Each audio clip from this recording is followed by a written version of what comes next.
tarde. Estamos aqui no Festival de Cinema de Petrópolis e eu gostaria de fazer a apresentação da live em cima da série Bom Dia, Verônica, criada pelo meu amigo Rafael Montes, né, e estrelada por Du Moscovis e Tainá Miller.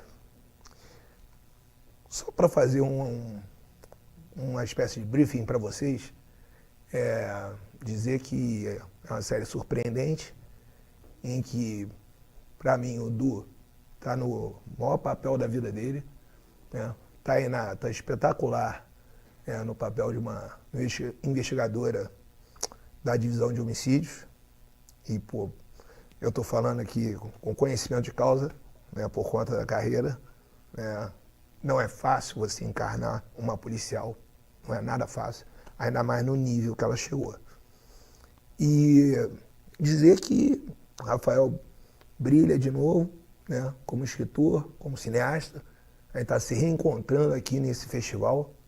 Né? Nós viemos na primeira edição, hoje é a 5ª edição do Festival de Petrópolis. E dizer que pô, o céu é o limite aí para essa trinca e para essa série. Então aproveitem aí, aproveitem e curtam a live. Um beijo.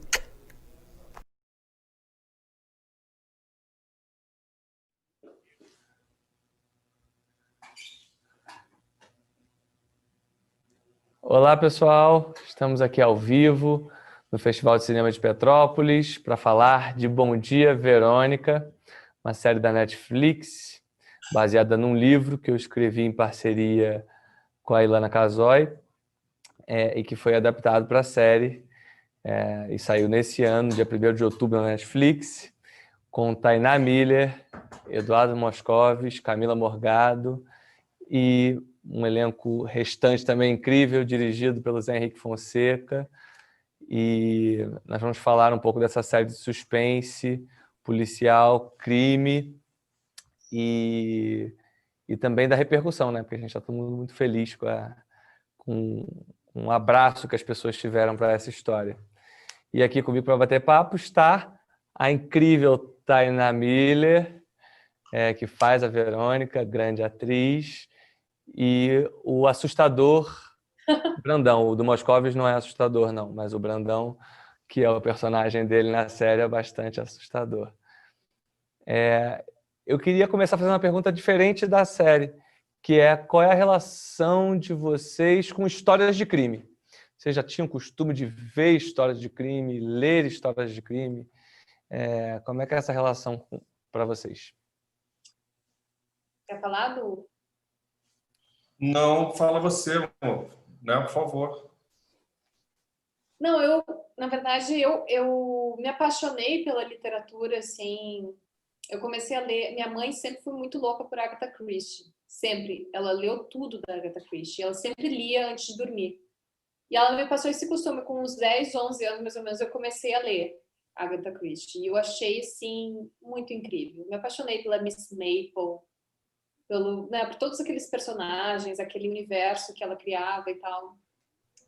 E a minha mãe gostava tanto de Agatha Christie que uma vez eu vi uma matéria na TV que a Agatha Christie era escritora e bailarina, e eu, quando era criança, falava que eu ia ser escritora e bailarina também.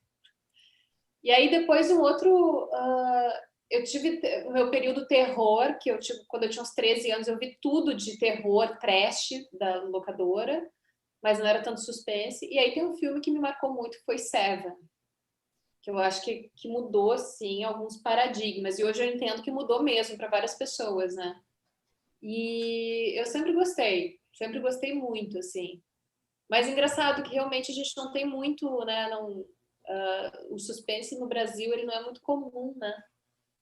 Rafa deve ter a Agatha Christie. E Du, você? Ô, Rafa, eu vou te falar uma coisa. Eu fiquei muito impressionado no começo da nossa história, porque assim, eu tinha os meus gostos, eu nunca gostei de filme de terror, nunca. Mas muito filme de suspense também me incomodava bastante, sabe? Eu ficava muito mexido com suspense. Então, era um gênero que eu demorei a me familiarizar e a curtir. E isso eu trouxe muito para o profissional também, porque, na verdade, assim, o fato da gente não exercitar muito na nossa dramaturgia esse lugar, né, fez com que eu tivesse muita dificuldade até para a gente trabalhar, né? Não pela vontade, porque eu já conhecia o trabalho do Zé Henrique, né, que é o nosso diretor, e o personagem e a história toda me chamavam muita atenção. Mas eu te confesso que eu tive, mesmo assim, já mais maduro um pouco de vida, eu ainda tive dificuldade de entrar nessa história toda, cara. Mas foi muito Claro, bom. imagino. Foi muito bom. Mas é engraçado porque isso que a Tainá falou das referências, eu lembro que eu mesmo comecei a me apaixonar por história policial na adolescência também, pela Agatha Christie e tudo mais, e eu logo me perguntei, bem, quem faz isso no Brasil, né? Cadê isso mais passado no meu universo? Uhum. E aí, sei lá, eu encontrei Rubem Fonseca, Luiz Alfredo Garcia Rosa, Tony Bellotto também tinha feito algumas histórias policiais, mas não tinha ainda e ainda não tem, na verdade, uma escola de literatura policial como a gente tem na Europa, em vários países da Europa, na Ásia, nos Estados Unidos e tal. E até em países da América Latina, mas no Brasil a gente não tinha essa escola. E quando eu fui me perguntar por que não tinha histórias policiais no Brasil, eu escutei várias respostas. Escutei que primeiro é um país solar, alegre, para cima, então não combina com esse povo. Estão me ouvindo? Desculpa. Então, saiu aqui o fone. Estou ouvindo super bem. Ótimo. Trocar o negócio do... Peraí. Engraçado isso, vou te interromper só para fazer um parênteses, comentário. Como é que liga aqui? Que o Brasil é um país solar que não combina com policial, é engraçado. Tá ligado. E aí, mas então eu vou falar e depois eu escuto a resposta de vocês enquanto estão ligando o meu fone aqui. Não tá ligado. Alô? Oi? Alô? Alô? Tô ouvindo. Tô ouvindo? Tá ouvindo? Ótimo. Legal. E aí é engraçado porque eu escrevia... Eu queria escrever esse tipo de história, mas eu não tinha referencial. Eu falava, caramba, como é que faz isso no Brasil? E eu, como eu falei, fui pesquisar como é que fazia a literatura policial brasileira e as respostas eram, é um país solar muito alegre, então não combina. Ou então, a gente não tem a polícia como mantenedora da ordem. E a literatura policial precisa disso, por isso que faz sucesso dos países nórdicos e tal. Mas é engraçado porque, ao mesmo tempo, são as narrativas policiais que criam o nosso imaginário. Ou seja, eu acreditava num serial killer em Nova York porque eu já vi esse filme, sabe? Eu acredito que existe um serial killer em Chicago porque eu já vi esse filme. Então, na hora de fazer uma história policial brasileira, e é o caso de Bom Dia, Verônica, uma das referências era fazer o Silêncio dos Inocentes ou um Seven mais fincado na realidade brasileira. Ao mesmo tempo que é uma história universal, que é uma história de serial killer, você tem elementos muito fortemente brasileiros. E isso é uma dificuldade que a gente tinha na literatura e que, claro, quando a gente foi fazer a adaptação audiovisual, é o que o Du falou. A gente não tem tanta referência. A gente tem o Mandrake, o Espinosa, o Dupla Identidade da Globo. E a Patrícia Mello também, né? A Patrícia Mello, mas enfim, é difícil. E a Patrícia Mello ela faz uma literatura policial que resvala quase para o Rubem também, né? Resvala quase para o urbano. Então ele não tem um serial killer, por exemplo. Ou seja, era uma dificuldade nossa como escritores, foi uma dificuldade também na adaptação, fazer uma história que quando a pessoa assistisse, falasse, puxa, isso não é uma cópia pálida de um produto norte-americano, não é um The Killing tentando fingir que dá certo no Brasil. Não, é uma história autenticamente brasileira. Sim. E eu imagino que vocês, na atuação, também tinham um pouco essa dificuldade O Du não tinha muito para onde olhar e falar, bem, cadê outros atores brasileiros que fizeram serial killer e qual é o tom que eu dou para esse personagem? E Tainá idem. Como é que eu faço essa personagem policial, física, que vai atrás e tem um senso de justiça? É difícil encontrar esse referencial no Brasil e, ao mesmo tempo, fazer algo autenticamente brasileiro. Então, eu queria saber um pouco disso. Du e Tainá. Para mim, assim, Rafa, eu não... Em algum momento eu cheguei a pensar assim, pô, vou assistir umas séries policiais e tal, né, gringas. Aí aí até assisti The Fall, pode ser? The Fall, que é o primeiro episódio, assim, e tal. Aí eu não quis mais, assim, eu pensei, cara, não vou assistir nada, porque, sei lá, não quero me inspirar em nada que seja fora daqui, né? Porque realmente é outra polícia, é outra realidade. Então, eu vou me apegar ao texto, né? Ao texto de vocês e à realidade que eu vou ver nas delegacias.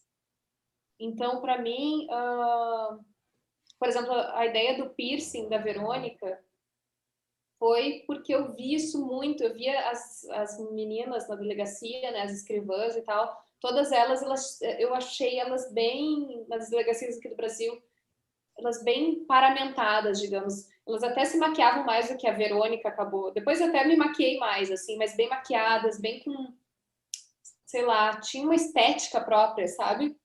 E a coisa do piercing aparecia muito, assim, nas policiais. Então foi uma inspiração. E para mim, assim, eu fiz questão de não querer me basear em nada gringo. Só nelas, nas meninas que eu vi lá, as mulheres que eu vi, entrevistei, e no texto mesmo. Muito legal. Du? Eu fui pelo mesmo caminho da Tainá. As referências de dramaturgia, elas estavam já marcadas em algum lugar. Como vinha a proposta de ser uma série com essa cara que você falou, que era uma cara original, brasileira, né? E eu achava que a gente já tinha muito, no meu caso, né? Eu já tinha muito artifício, muito argumento, muita munição, entre aspas, para construir a personagem comigo, sabe? Comigo, com vocês, com o Zé Henrique, com a equipe do Zé, né? Eu acho que é importante a gente falar um pouco também da nossa construção, quando é uma construção nossa, individual, mas que é a partir também, né? E com retorno. Ou seja, o Zé Henrique e a equipe do Zé Henrique, de não só os outros diretores, mas também a Marininha Franco, Figurinista incrível. O pessoal da arte, os câmeras, fotógrafos, né? Todo mundo contribui demais para quando você vai começando a conceber o personagem, o universo do personagem. Eu sabia que a Camila seria a minha parceira de cena. Eu digo isso sempre, assim, porque existe o Brandão, né? Existe a Janete. São dois personagens criados individualmente com essa equipe toda, mas também tem um terceiro personagem que é um personagem muito forte, que é o casal, né? A relação do casal. Então eu estava deixando o fato dele ser um serial killer quase como uma surpresa para mim também. Assim, até na hora de filmar, a gente deixou cronologicamente para a parte dele, quando ele faz as ações dele mais na onda do serial killer, para o final. Então toda a construção desse cara, ele já tinha aparecido na relação dele com a mulher, né? Assim, na minha cronologia de filmagem, né? E a Camila é uma atriz também que trabalha muito essa nuance, muito meticuloso, muitos detalhes, né? Então acho que a gente foi muito bem abastecido, assim, guardado e resguardado na nossa concepção, assim, desde o papel, desde o seu texto, né? Do texto de vocês. E uma coisa, eu já trabalhava como roteirista há algum tempo, mas o Bom Dia Verônica foi a primeira vez que eu tive algumas experiências, né? A primeira de comandar a sala de roteiro e também de atuar como produtor executivo. O que isso significa, né? Tá no set, tá na pré, tá na pós. E eu sempre escutei isso que você falou, que o trabalho do audiovisual é muito coletivo, o processo de criação é Às vezes coletivo. é um lugar meio chavão, meio ha-ha-ha. E eu achava um chavão, eu falava, que besteira de coletivo, cada um faz o seu e não é nada... Assim, é coletivo, mas cada um fazendo o seu. Né? E Pode ser participar... também, tá, Rafa? Oi? Pode ser também. Dependendo do lugar que você estiver, do produto que você estiver fazendo, pode ser assim mesmo. É coletivo, mas cada um por si. Mas pode ser mas no caso do Bom Dia não foi, né? Foi muito bonito para mim. O que eu queria dizer é isso. Para mim foi muito bonito eu chegar ali e falar, caramba, realmente é coletivo. Eu lembro, a Tainá já mencionou do piercing, mas a gente, na hora de criar a curva dramática do personagem, por exemplo, da Tainá era muito desse lugar de invisível para visível, né? E ela encontrou uma palavra muito melhor, que nunca tinha ocorrido para a gente na sala de roteiro, que era saturação. É uma personagem que vai ficando saturada. E isso deu uma curva melhor, não vou dizer melhor, mas em cima do que já tinha o texto, melhorando o texto. Né? E você, por exemplo, uma cena que eu lembro, que para mim é uma das melhores cenas do primeiro episódio, que é a cena do molho, que você do nada começou a jogar o molho em você mesmo. Isso não estava no texto. Né? E então muito, para mim foi muito revelador assim como esse processo é coletivo e porque de algum modo quando você é o roteirista você pensa em todos os personagens e vocês vestem um personagem e vocês então de algum modo conhecem melhor esse personagem até do que eu mesmo que criei o personagem, né?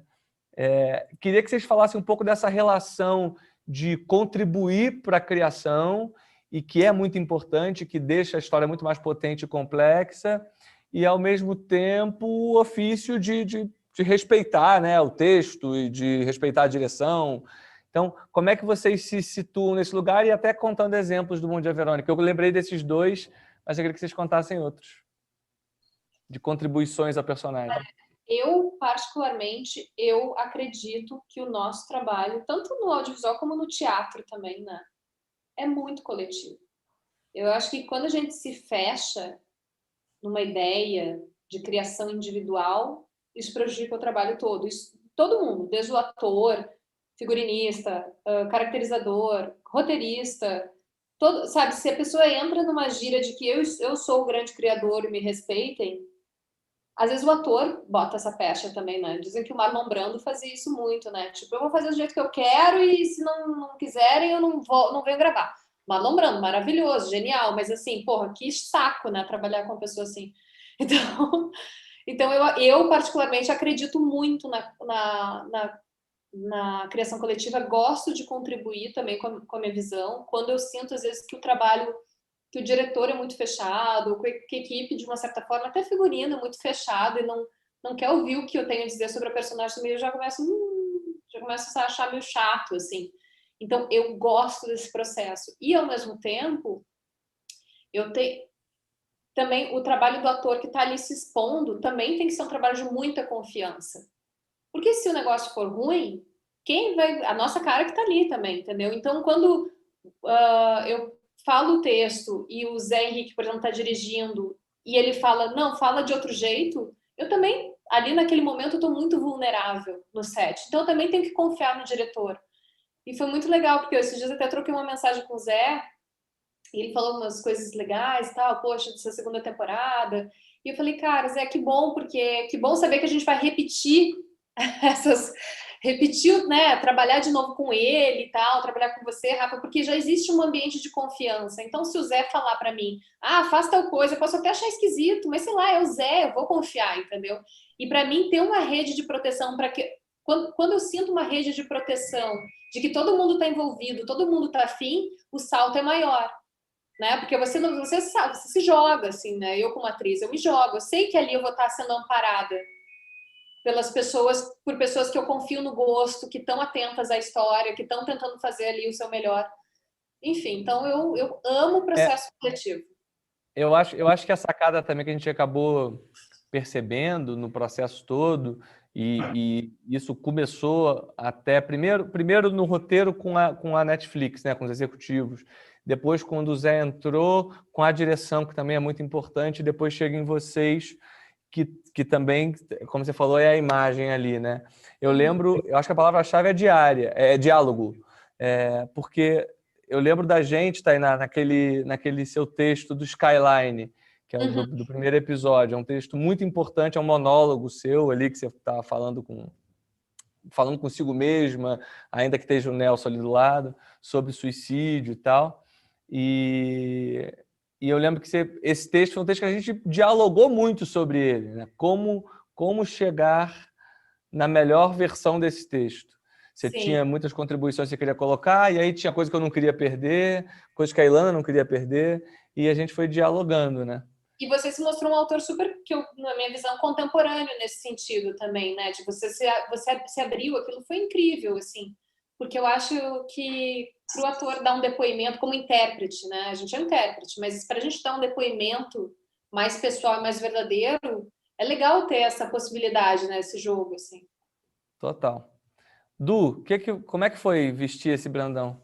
O que você sente que você pegou desse personagem e ainda colocou ali de camadas e tal? Cara, eu vesti literalmente, né? Eu sou muito fã do trabalho da Marina. Sou muito fã dela. A Marina é a Marina Franco, nossa figurinista, que também é diretora e trabalha com moda e tem banda de rock. É uma mulher incrível, de um super... Tem música na nossa série. Faz parte da trilha. Não, ela é de um super bom gosto, assim, e um bom gosto inusitado, não é um bom gosto óbvio, né? Então, quando a gente começou a vestir esse Brandão, e isso literalmente e artisticamente, hipoteticamente que for, quando ela vem com a proposta do jogging dele, do Adidas, né, e de umas camisas meio cítricas, né, com um mocassim de couro marrom, ela foi me dando assim, eu fui vestindo, ela assim, você tá achando estranho? Eu falei, cara, não, eu tô adorando, tô achando muito bom. E aquilo ali já começa a dar uma ideia, quando casa, né? Quando até assim, para mim não era nem casar, porque eu não tinha muita ideia do que fazer, para onde partir, né? Assim, eu tinha umas ideias um pouco minhas, limitadas, assim, e que ela veio, e ela deu uma abertura para mim que foi um arco-íris para mim, né? Foi um falei, nossa, que maravilha. E aí a partir disso veio um monte de coisas, um monte de trocas, né? Eu lembro que você brifava muito o Passarinha, né, em texto. E eu tenho muito por hábito, assim, ir levando até onde der o texto. Só alguma coisa que eu achava muito gritante para mim. Eu lembro que o Zé Henrique falava para mim assim, a gente já começando a ensaiar, tal, o Zé falava assim, Du, se você quiser, tira o Passarinha. Não experimenta fazer sem o Passarinha. Eu falei, Zé, eu acho que não, cara. Eu acho que eu não estou ainda sabendo fazer, mas a hora que eu me apropriar disso pode ser muito bom, porque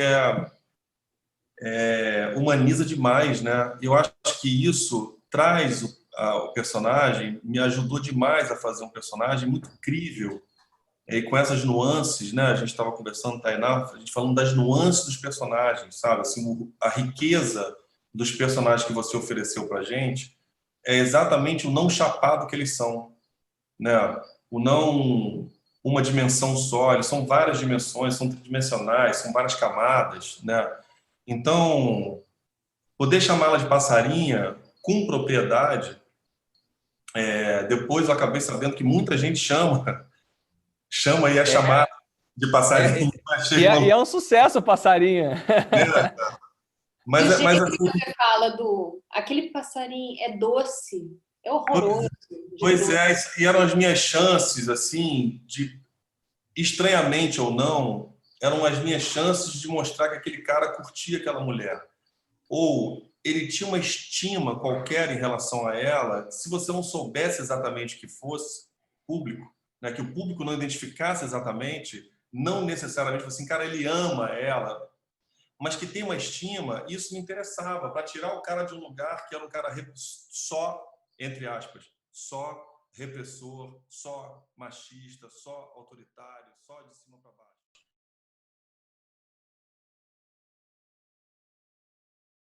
E eu queria que vocês falassem um pouquinho, porque para mim foi uma coisa, foi um aprendizado desse processo todo, vendo o trabalho de vocês de perto, que é essa entrega do ator ao personagem naquele período, né?